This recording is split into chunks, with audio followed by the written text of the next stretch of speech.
कौन सा स्टाइल रह गया लीडरशिप का?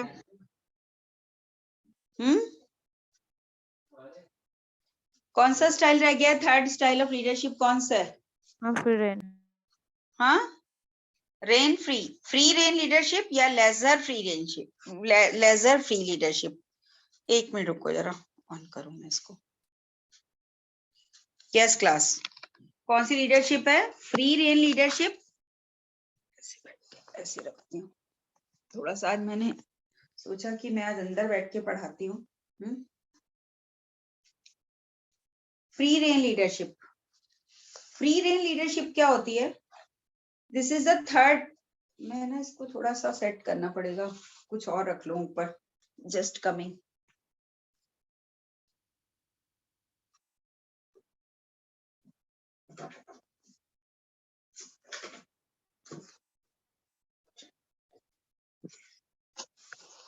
ऐसे देखो, अब ठीक है ना?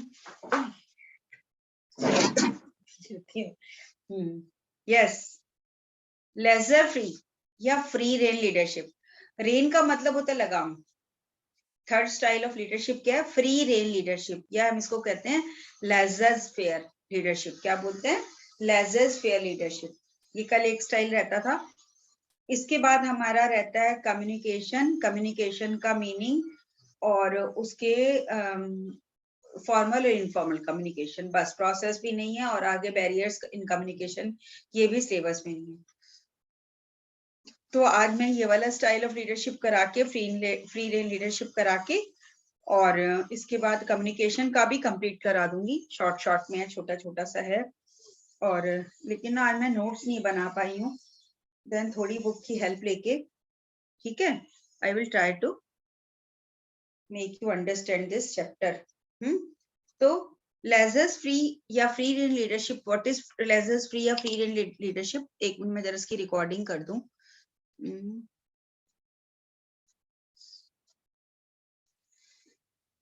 हो रही है।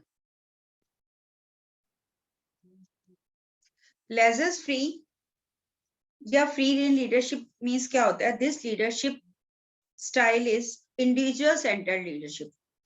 ये देखो, जैसे जो ऑटोक्रेटिक लीडरशिप थी उसमें क्या थी? कौन सेंटर था? लीडर। और सेकंड हमने पढ़ा था डेमोक्रेटिक लीडरशिप। डेमोक्रेटिक लीडरशिप में उसमें कौन सेंटर में था? Group centred.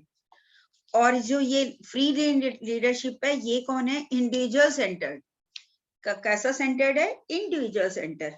In this style, इस स्टाइल में the manager takes little interest in managerial functions and subordinates are left out on their own. जो सबऑर्डिनेट्स हैं वो अपने आप ही काम करने के लिए जो है छोड़ दिए जाते, कि तुम अपने आप काम करो। जो मैनेजर होता है वो कम इंटरेस्ट लेता है, जैसे ऑटोक्रेटिक होता है हर डिसीजन खुद लेता है मैनेजर। जो डेमोक्रेटिक होते हैं उसमें सब आपस में मिलजुल के लेते हैं। लेकिन जो ये फ्री रेन, माने फ्री रेन का मतलब होता है जिसके ऊपर कोई लगाम नहीं है, या इसका दूसरा नाम हमने क्या पढ़ा है? Laissez faire. देखो इसका मीनिंग यहाँ पे ऐसे लिखा हुआ है, इसको मैं दिखा रही हूँ आपको।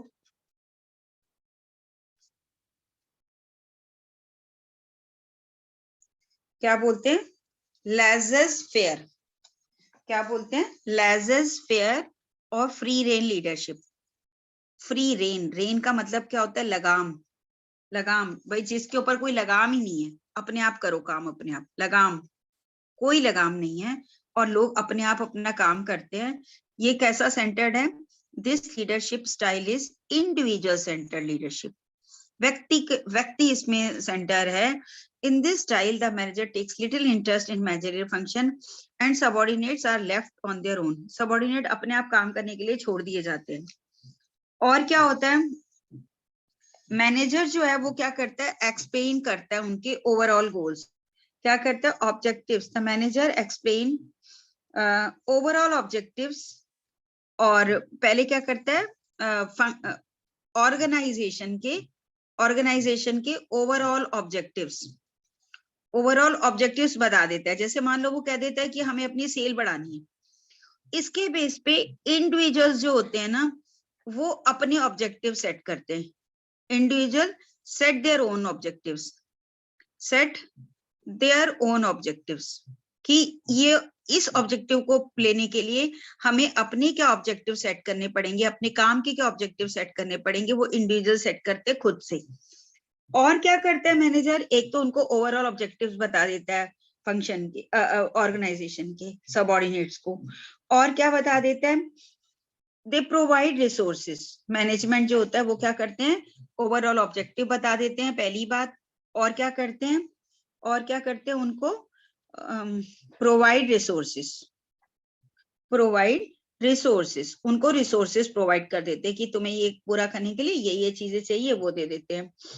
और work performance, resources for work performance, और अगर जरूरत होती है, इफ नीडेड, अगर जरूरत है, इफ नीडेड, तो they also advise the employees, also advise the employees, advise the employees. ये होती है फ्री रेन लीडरशिप।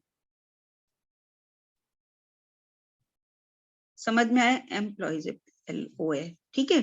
तो ये जो है बिल्कुल ऑपोजिट है, किसके ऑपोजिट है, ऑटोक्रेटिक लीडरशिप की। जो हमारी ऑटोक्रेटिक लीडरशिप थी, ऑटोक्रेटिक लीडरशिप के ऑपोजिट है लीडरशिप, लेजर्स फेयर लीडरशिप, या फ्री रेन लीडरशिप। देन इसके फीचर्स देखें, क्या क्या फीचर्स है इस लीडरशिप के, क्या क्या फीचर्स होते हैं। तो सबसे पहला फीचर है फीचर्स ऑफ इस फ्री रेन लीडरशिप। इसमें सबसे पहला फीचर है फुल फेथ इन सबऑर्डिनेट्स। क्या है, फुल फेथ इन सबऑर्डिनेट्स। इसमें जो मैनेजर होता है ना, उसको अपने सबऑर्डिनेट्स पर पूरा विश्वास होता है, कि वो कहता है कि ये ना सब अपना काम कर लेंगे, और वो सोचते हैं कि ये केपेबल है अपना काम करने के लिए और अपनी रिस्पॉन्सिबिलिटी को बियर करने के लिए, तो इनको पूरा फेथ होता है, इसलिए उनको काम इसके ऊपर छोड़ देता है मैनेजर। दूसरा और क्या होता है, और क्या फीचर है इसका, दूसरा है इंडिपेंडेंट डिसीजन मेकिंग सिस्टम। क्या है, इंडिपेंडेंट। आप बता सकते हो इंडिपेंडेंट डिसीजन मेकिंग में क्या होता होगा, इंडिपेंडेंट, कुछ नहीं समझ आ रहा। इंडिपेंडेंट डिसीजन मेकिंग सिस्टम क्या होता होगा, मैम उनको डिसीजन लेने की आजादी होती है। हाँ, इसमें क्या होता है, जैसे उल्टा है ना सारा ऑटोक्रेटिक का। ऑटोक्रेटिक लीडरशिप में जो मैनेजर होता है ना, वो कहता है सारा डिसीजन मैं ही लूंगा। इसमें ये क्या कहता है कि मैनेजर जो कहता है सारे डिसीजन जो होते हैं, मैनेजमेंट से रिलेटेड डिसीजन भी सबऑर्डिनेट लेते हैं। तो ये कैसा है, इंडिपेंडेंट डिसीजन मेकिंग सिस्टम है। In this style, the management related decisions are taken by the subordinate instead of the manager. Manager नहीं लेता अपने decision, कौन लेता है, उसके उस पे भी subordinate ले लेते हैं। They can however consult the manager. वो कई बार उससे consult कर लेते हैं, लेकिन वो decision कौन लेते हैं, subordinate। कौन से decision, कौन से decision, management related decision, management related decisions कौन लेते हैं, कौन लेते हैं, सबऑर्डिनेट्स। कौन लेते हैं, सबऑर्डिनेट्स। समझ आ गया। तो इसमें सबसे पहला है फुल फेथ इन सबऑर्डिनेट्स। किसका फुल फेथ होता है, मैनेजर का, इसलिए वो कहता है अपने आप ये सारा काम कर लेंगे, उसको पता होता है उनकी कैपेबिलिटी का। दूसरा मैंने बोला independent decision making system. Independent decision कौन लेते हैं, सबऑर्डिनेट्स लेते हैं। कौन से, मैनेजमेंट से रिलेटेड डिसीजन लेते हैं। देन थर्ड है, थर्ड जो बहुत इंपॉर्टेंट फीचर है, that is decentralization of authority. क्या है, डिसेंट्रलाइजेशन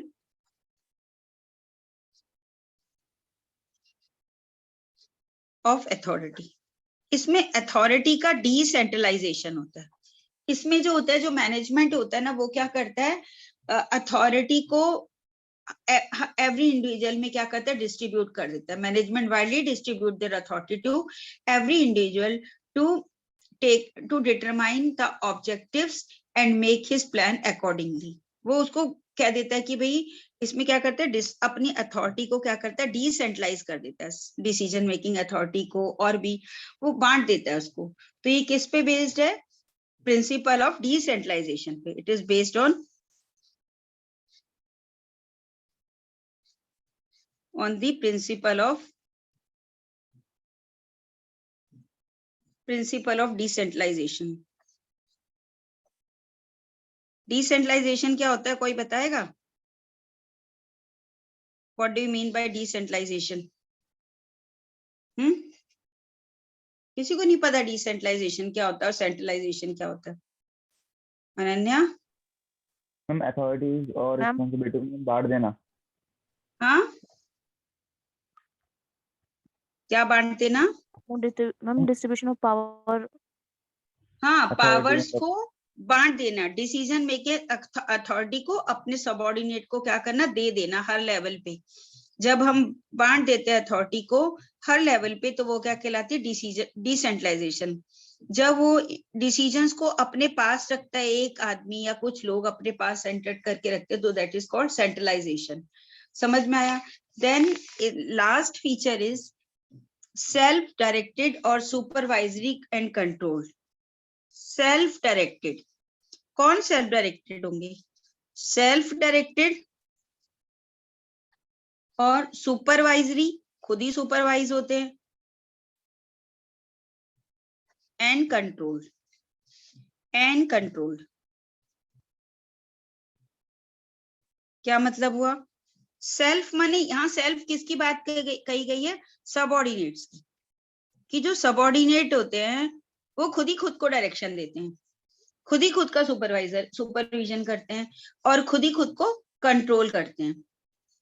उनको एक बार जब ऑब्जेक्टिव्स बता दिए जाते हैं तो मैनेजर जो होता है ना उनके कामों में इंटरफेयर नहीं करता, सिर्फ कोई एडवर्स सिचुएशन होगी ना तब करेगा, अदरवाइज वो खुद ही अपने आप को देखते रहते हैं कि हमें ये गोल्स बता दिए गए हैं, हमें ये काम करना है, तो वो उसके हिसाब से खुद ही खुद को डायरेक्ट, कौन? सबऑर्डिनेट्स। सेल्फ का मतलब क्या है? सबऑर्डिनेट्स की बात की गई है कि ये लोग जो है सेल्फ डायरेक्टेड होते हैं, मैनेजर जो होता है इसके इनमें इंटरफेयर नहीं करता, एक बार इनको गोल और सारा प्रोसेस समझाने के बाद कि उन्हें क्या क्या करना है। देन आता है, ये हो गए सारे इसके फीचर्स। इसके बाद आता है इसका एडवांटेज, कि इसका एडवांटेज क्या होता है। एडवांटेज क्या होता होगा, बताओ, तुम बताओ, कोई बता सकता है? इस तरह के लीडरशिप स्टाइल का क्या एडवांटेज होता होगा? मैम मोटिवेशन हाई होता होगा। कैसे, क्यों?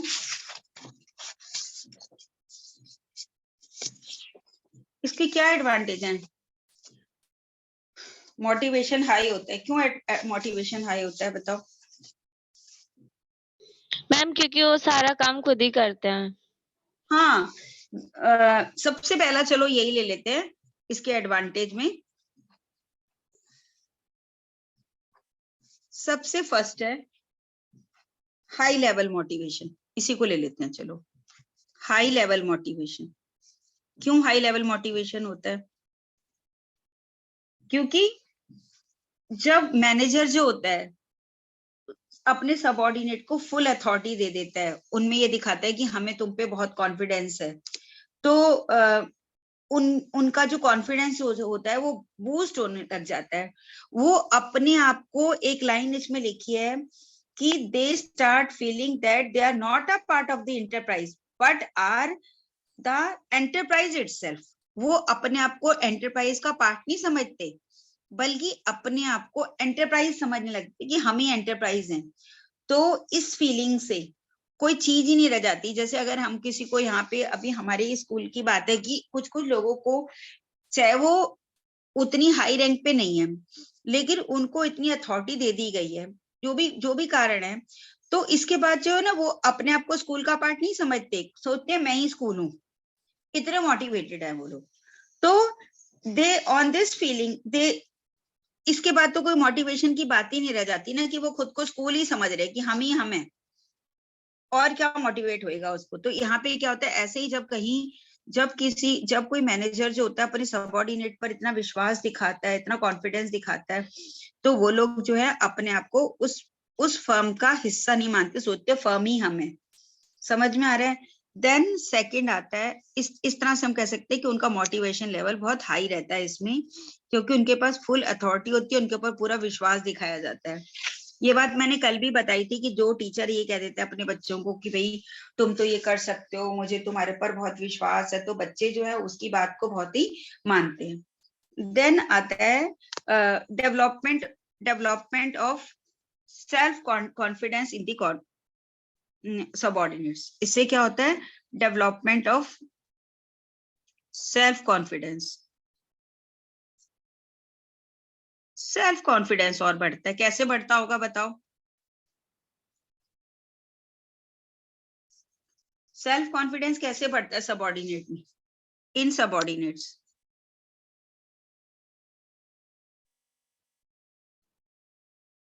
कैसे बढ़ता है? मैम क्योंकि वो सारे डिसीजन खुद ही लेते हैं। हाँ, because they are habituated in taking decisions, जिससे उनको अथॉरिटी दे दी जाती है फॉर टेकिंग द डिसीजन। तो क्या होता है, जब वो खुद डिसीजन लेते रहते हैं तो it create self confidence in them and they start doing good better work in future. आप देख लो, जिन बच्चों की ना माँ बाप उन सारे डिसीजंस खुद लेते हैं, उनके बच्चे से डब्बू से बने रहते हैं। लेकिन जहां आप देख लो गरीब घरों के बच्चे, आप देखो बहुत कॉन्फिडेंट मिलेंगे आपको। वो बचपन से ही सारे काम खुद करते हैं, सब्जी लाना, घर के और काम करना, पैसे कमाना। उनका कॉन्फिडेंस का लेवल ही एक अलग होता है, जो अमीर घरों के बच्चों का नहीं होता, चाहे वो बाद में जाके बढ़ जाए। लेकिन जब आप छोटे बच्चे देखोगे ना, तो छोटे बच्चों का कॉन्फिडेंस आपको बिल्कुल गरीब घरों के बच्चों का बहुत हाई मिलता है, क्योंकि उन्होंने बहुत सारे काम खुद किए होते हैं। यहाँ पर भी सबऑर्डिनेट जब खुद सारे काम करते हैं तो उनका सेल्फ कॉन्फिडेंस बहुत ही ज्यादा होता है। देन थर्ड आता है helpful in development and the extension of the enterprise. क्या है? Helpful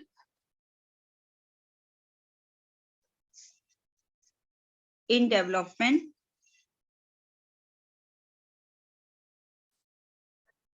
and extension of the enterprise.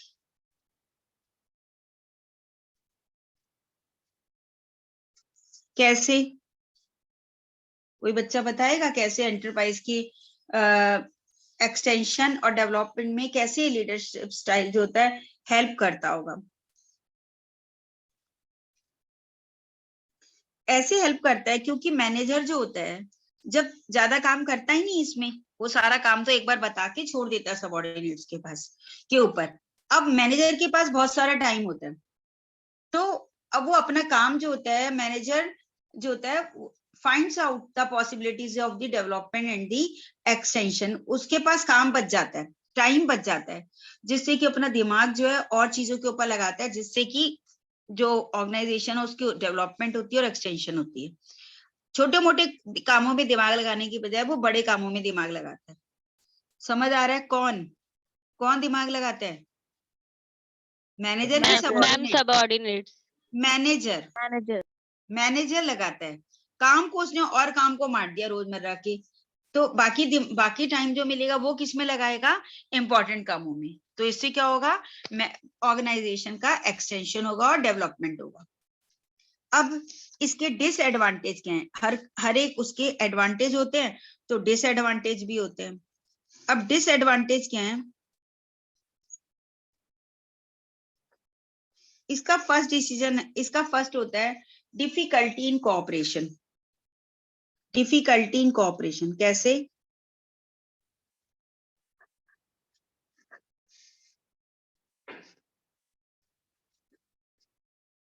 कैसे, किसकी कोऑपरेशन में दिक्कत होती होगी?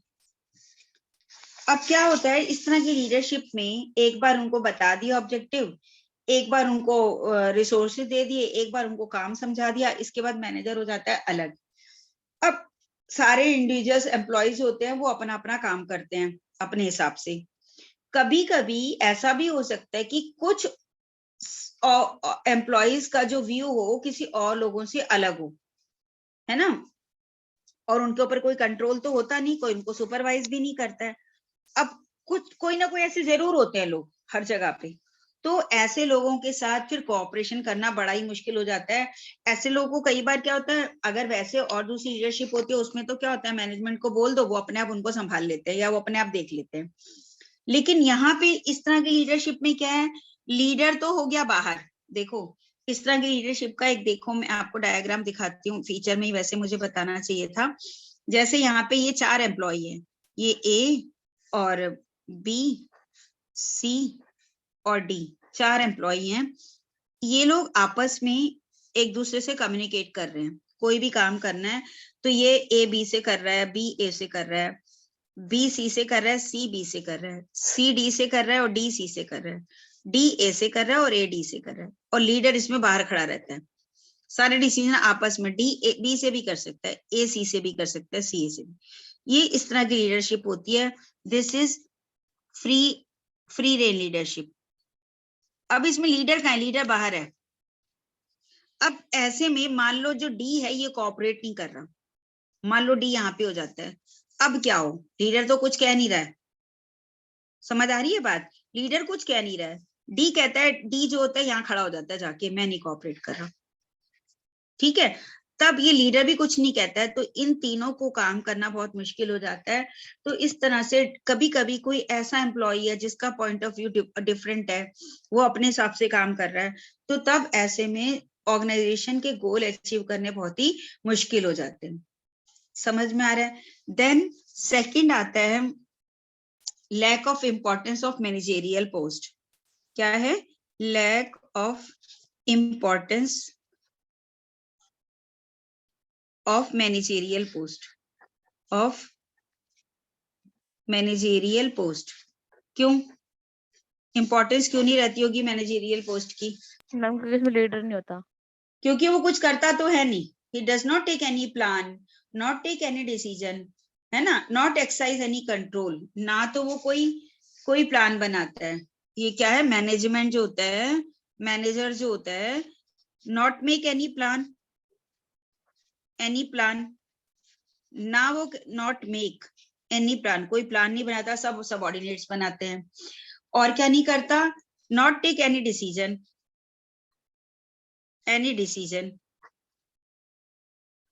और क्या नहीं करता? not make any control, not exercise any control, और कोई कंट्रोल भी नहीं करता। तो बताओ इसकी क्या इंपॉर्टेंस रही? कुछ है ही नहीं। So no importance of manager.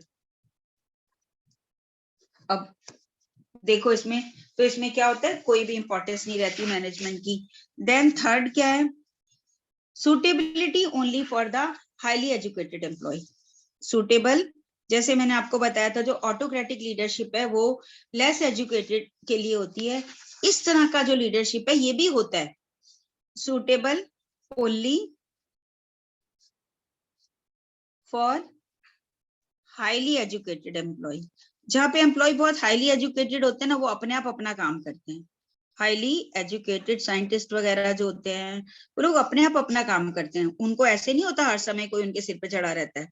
एक बार बता देते हैं कि ये करना है, तो वो खुद इन्वेंशन करते रहते हैं, खुद लगे रहते हैं। तो ये हाईली एजुकेटेड एम्प्लॉयज होते हैं ना, वहां पे इस तरह की लीडरशिप जो होती है वो चलती है, ये वहां पे सुटेबल होती है।